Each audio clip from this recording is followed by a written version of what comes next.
Hi students. तो आज मैं आपके लिए फिर एक टॉपिक को लेकर आया हूं जो हमारी लास्ट लिसनिंग स्किल का जो पार्ट है जो रह चुका है। इसके बाद हम किसके अंदर जाएंगे, स्पीकिंग के अंदर जाएंगे।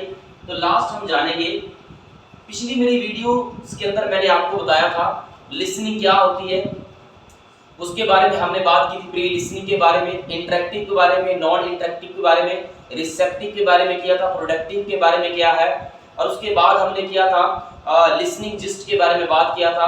और आज हम इसका लास्ट स्टेज करेंगे लिसनिंग। जब बच्चे की हो जाती है, होने के बाद हम उसकी लिसनिंग को चेक करते हैं क्या बच्चे ने किस हद तक उस लिसनिंग को एक्सेप्ट कर लिया है। लिसनिंग हम चेक करते हैं और चेक करने को हम क्या करते हैं, असेसिंग कहते हैं। असेसिंग क्या होता है कि बच्चे का इधर आकलन किया जाता है। आकलन हम कब करते हैं, बच्चे का क्लासरूम के अंदर हम बच्चे का आकलन नहीं करते हैं क्या बच्चे ने लिसनिंग को कितना सीखा है। इधर बच्चे की हम प्रोफिशिएंसी चेक करते हैं, वो कितना बच्चा इसके अंदर प्रोफिशिएंट हो चुका है, एक्सपर्ट हो चुका है, कितना वो किसी की शब्द को सुनने के बाद रिस्पॉन्ड कर सकता है। मान लीजिए इसके अंदर हम क्या करते हैं, मैंने बच्चे को सिखाया है कि पैसे की वैल्यू क्या होती है, पैसे को किस तरह से हम यूज कर सकते हैं। अगर मैंने बच्चे को पैसे की वैल्यू के बारे में बता दिया है, अब हम बच्चे को कुछ पैसे देंगे, वो बच्चा मार्केट के अंदर जाएगा। अगर वो पैसा जो बच्चे को दिया गया है, अगर वो बच्चा पैसे को मार्केट के अंदर लेकर जाता है, उसका सही यूज कर पाता है, अच्छा रिस्पॉन्ड कर पाता है, उसकी वैल्यू को जान लेता है, अच्छी उसकी लिसनिंग हो चुकी है, तो वो क्या है, उस चीज के अंदर प्रोफिशिएंसी पा लेता है, उसका जो लिसनिंग स्किल है वो बढ़ चुका है। तो इधर ये क्या है, जो लिसनिंग प्रोफिशिएंसी आपसे पूछा जाए तो ये क्या होती है, पोस्ट लिसनिंग क्या होती है। पोस्ट लिसनिंग वो होती है जिसके भी हम बच्चे का आकलन करते हैं, पर आकलन नॉन क्लास के अंदर करते हैं। क्या बच्चे को पढ़ाने के बाद हम चेक करते हैं क्या उसको कितना समझ में आया है और उसकी जो लिसनिंग स्किल कितनी बढ़ चुकी है, वो कितना सुने हुए कॉन्सेप्ट का रिस्पॉन्स कर पाता है। तो हम उसके बारे में आज जानेंगे, सुनेंगे। लिसनिंग जो प्रोफिशिएंसी है ये किसके अंदर होती है, ये नॉन क्लास रूम के अंदर भी है। बच्चे की लिसनिंग चेक करते हैं क्या बच्चा जितना मैंने बच्चे को सिखाया है, क्या बच्चा उसका रिस्पॉन्स कर पा रहा है। क्या मैंने बच्चे को मनी के बारे में बोला है, उसकी वैल्यू के बारे में बोला है, क्या वो मार्केट के अंदर किसी शॉपकीपर के सामने जाकर उस मनी को सही से इस्तेमाल कर रहा है। जैसा शॉपकीपर उसके साथ बातचीत कर रहा है, क्या शॉपकीपर की बात को सुनकर क्या वो उसका रिस्पॉन्स कर पा रहा है या नहीं कर पा रहा। तो यही होता है, ये नॉन क्लासरूम के अंदर होता है। इधर क्या होता है, बच्चा ऑथेंटिक असेसमेंट किया जाता है, एक सही असेसमेंट किया जाता है ऑफ लर्नर्स का, सीखने वाले का लिसनिंग प्रोफिशिएंसी कितना उसने सीख लिया है। मीन क्या है, फॉलो अ वर्क। इधर बच्चे को क्या दिया जाता है, एक काम दिया जाता है, मतलब एक पोस्ट लिसनिंग होती है। पोस्ट लिसनिंग क्या होती है, अगर प्री लिसनिंग होती है तो प्री लिसनिंग क्या होती है, क्या बच्चे को वीडियो दिखाने से पहले उसको बताया जाता है, उसको समझाया जाता है कि इस वीडियो के अंदर क्या है।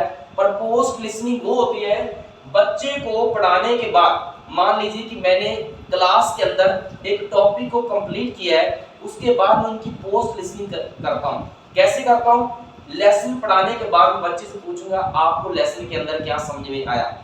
अगर वो बच्चे को लेसन जो मैंने पढ़ाया है अगर समझ आ जाता है तो इसका मतलब उसकी जो लिसनिंग जो स्किल है वो बढ़ चुकी है। पोस्ट लिसनिंग लेक्चर के बाद भी होती है।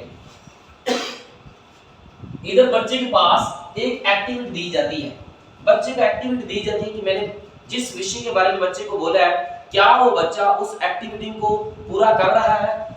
विच मच, जिसके बीच बहुत रिफ्लेक्ट होता है, वो ध्यान देता है। बच्चे को एक्टिविटी हम देते हैं, बच्चे को क्या उस बच्चा जो एक्टिविटी दे रहे हैं क्या वो रियल लाइफ के साथ जोड़ रहा है, यूज कर रहा है इसको, to which the learners might put information they have gain through the listening. क्या बच्चे ने जो लिसनिंग की है जो लिसनिंग वो कर रहा था, क्या उसका अभी उसके ऊपर प्रभाव पड़ रहा है, क्या उसका वो रिफ्लेक्ट जान पा रहा है, क्या वो उस लिसनिंग को वो आगे बढ़ा रहा है, क्या उसके अंदर वो प्रोफिशिएंसी हो चुका है।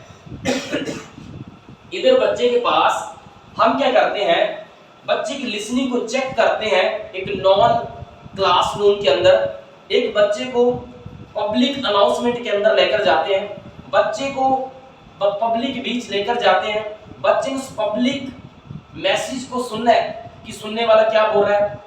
अगर कोई व्यक्ति बोलेगा, अगर बच्चे ने सुन लिया कि ये व्यक्ति ये बोल रहा है, बच्चा उसका रिस्पॉन्ड कर रहा है, उसका जवाब दे रहा है, इसका मतलब ये होता है क्या उसकी जो लिसनिंग प्रोफिशिएंसी है वो बढ़ चुकी है। तो लिसनिंग प्रोफिशिएंसी के बीच हम यही सीखते हैं, बच्चा रिस्पॉन्ड देने में क्या हो जाता है, प्रोफिशिएंट हो जाता है, एक्सपर्ट हो जाता है। तो उसको ही हम पोस्ट लिसनिंग बोलते हैं, जिसके बीच बच्चा रिस्पॉन्स देता है।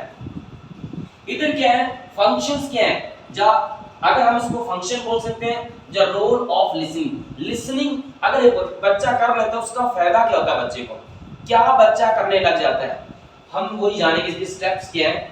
It helps in permanent learning. Listening बच्चा क्या करता है, उसकी स्थायी बन जाती है, ये परमानेंट हो जाती है। लिसनिंग करने के बाद अगर बच्चा अच्छे से लिसन करता है, लिसनिंग करने के बाद अच्छा रिस्पॉन्स कर लेता है, उसके बाद वो भाषा को अच्छे तरीके से स्पीक कर सकता है, रीड कर सकता है और राइट कर सकता है। अगर उसकी लिसनिंग जो अच्छी नहीं है, वो भाषा को अच्छे तरीके से सीख नहीं पाता है। तो यही है, लिसनिंग हमारी जो लर्निंग है वो परमानेंट हो जाती है, स्थायी हो जाती है। हम कोई भी भाषा को आसानी से सीख सकते हैं अगर हमारी लिसनिंग अच्छी है तो। It is fundamentals to entire process of mastery. किसी भी सब्जेक्ट के ऊपर हम क्या कर सकते हैं, मास्टरी कर सकते हैं। किसी भी सब्जेक्ट को हम अपना बना सकते हैं जब हमारी लिसनिंग क्या होती है, अच्छी होती है। एंड यूजिंग अ लैंग्वेज, एक भाषा को अच्छे तरीके से यूज कर सकते हैं। अगर हमें लिसनिंग अच्छी नहीं आती है, एक भाषा को यूज नहीं कर पाते, इधर बच्चे की क्या करते हैं, फंडामेंटल हो जाता है। फंडामेंटल को क्या बोलते हैं, जरूरी बोलते हैं, हम उसको महत्वपूर्ण भी बोल देते हैं, एक मुख्य भी बोलते हैं। ये बच्चे की एक मुख्य चीज बन जाती है, किसी चीज के ऊपर मास्टरी करना, वो सब्जेक्ट उसका मास्टरी हो जाता है अगर वो सुनने की उसकी शक्ति बढ़ती है तो। और नेक्स्ट हम पढ़ते हैं क्या है, इट हेल्प्स टू अंडरस्टैंड। बच्चा सुनता है तो वो किसी की बोलने की जो बोल रहा है व्यक्ति उसको समझ सकता है। इधर भी क्या है, ये मदद करता है। जब हम सुनते हैं तो ये हमारी मदद करता है किसी के मैसेज को सुनने के लिए, उसका रिस्पॉन्ड देने के लिए ये हमारी मदद करता है। तो इधर भी क्या है, लिसनिंग के फायदे क्या होते हैं, उसके जो प्रॉफिट्स क्या होते हैं। इट हेल्प करता है, ये क्या करता है, to understand and act according to the emotion. Emotion किसके, स्टेज ऑफ द स्पीकर। इधर व्यक्ति जब हम लिसनिंग करते हैं, अगर एक व्यक्ति अपने दुख के बारे में, अपने इमोशंस के बारे में, इमोशन के बीच क्या होता है, क्या व्यक्ति बोलने वाला अपने दुख को बोल रहा है, अपने सुख को बोल रहा है। अगर वो बोलने वाला अपने दुख को बोल रहा है तो हम क्या करेंगे, सबसे पहले उसको समझेंगे कि बोलने वाला अपने दुख को बोल रहा है तो हमने क्या बोलना है। अगर वो बोल रहा है कि मेरे घर के अंदर ये प्रॉब्लम है, तो आप बोलेंगे अरे ये तो बहुत अच्छा है, तो ये क्या, हमारी लिसनिंग अच्छी नहीं है, हम उसको अच्छा सुन नहीं पा रहे हैं वो क्या बोल रहा है।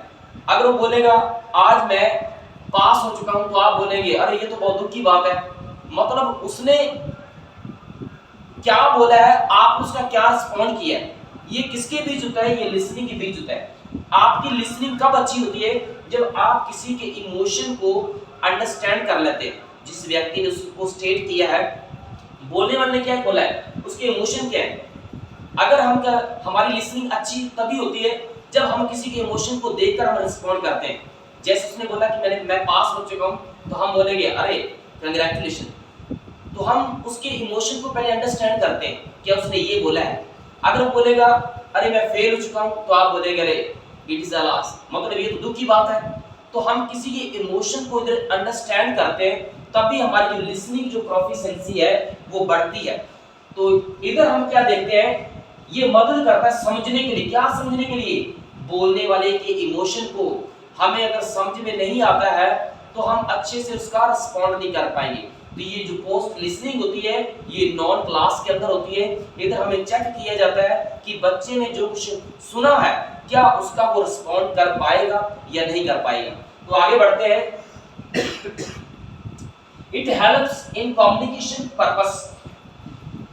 ये हमारी लिसनिंग जो है कम्युनिकेशन के जो उद्देश्य होते हैं तो उसको क्या करते हैं, बातचीत करने में क्या करती है, हमारी मदद करती है।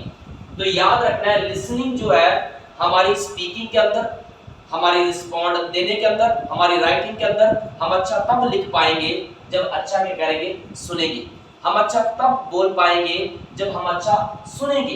तो याद रखना है लिसनिंग के अंदर जो मैंने आपको मेरी पिछली 3 वीडियोस के अंदर मैंने आपको पहले उसके बहुत सारे जो स्किल्स के बारे में बताया है। तो लास्ट जो स्टेज के अंदर मैंने बताया है कि लिसनिंग प्रोफिशिएंसी कैसे हम चेक करते हैं। लिसनिंग प्रोफिशिएंसी जो है पोस्ट लिसनिंग के बाद चेक करते हैं कि हम जांचते हैं कि बच्चे ने कितना सीखा है। आई होप आपको यहाँ तक ये लिसनिंग जो प्रोफिशिएंसी के अंदर समझ में आ चुका है। तो मिलते हैं हम नेक्स्ट वीडियो के साथ जो मैं नेक्स्ट अपलोड करने जा रहा हूँ। Thank you.